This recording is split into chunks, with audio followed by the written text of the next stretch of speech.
gumagawa dito guys ng struktura.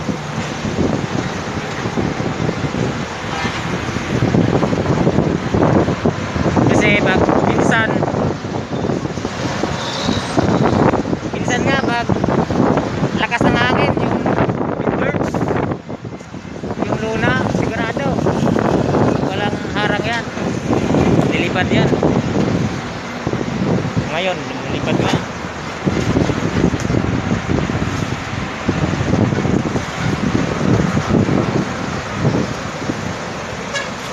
Kita nyo guys, ganda ng mga view.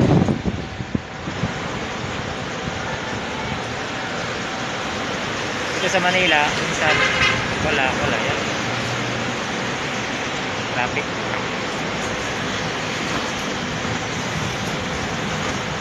Kita pang yung isa guys, dalawa yung billboard na, yung billboard dito nakagitnaan isa, tapos yung isa na naman.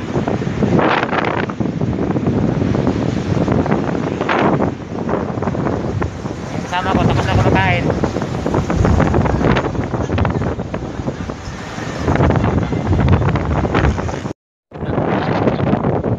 Lakas ng hangin dito.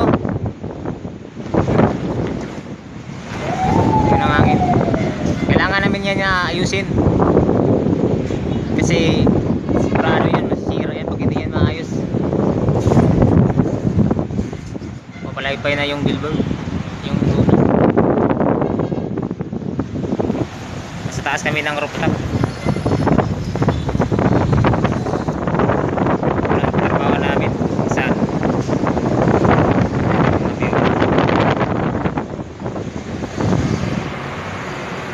view.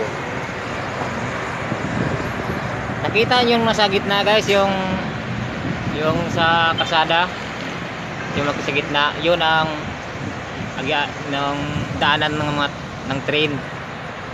Ang haba yan, hindi pa yan natapos.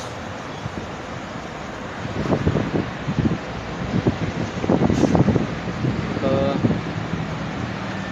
sa taas kami ng billboard. Yung kasama ko kumakain, yung kasama ko kumakain kasi tanghali na.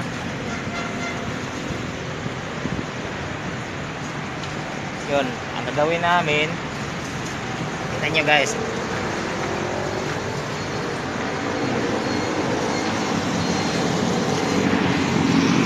Tingnan nyo yung kalsada.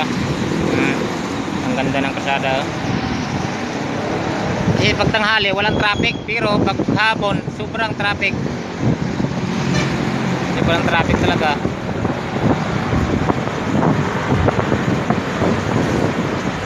Yun nasa gitna, yun ang daanan ng mga train. Yan guys, no, lumilipad na yung luna. Kailangan hinihigpitan namin yan. Kasi kami ang maintenance dito sa mahigit na 100 na billboard. Kami maintenance ito araw-araw.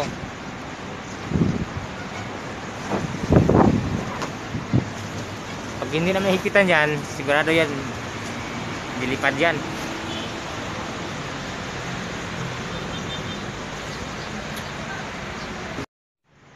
Ito pantali namin guys sa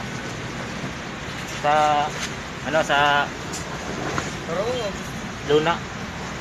Ito ang inahigpit namin kasi matibay siya eh.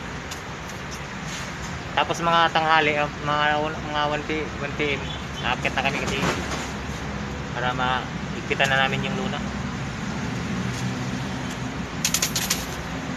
So yung kasama namin, dalawa lang kami kasi dalawa lang kami dito maintenance sa buong billboard.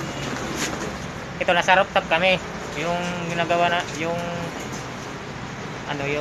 amo namin nag-arkila lang dito ng lupa yung sa rooftop. Kaya salamat guys sa panood nyo sa YouTube channel ko.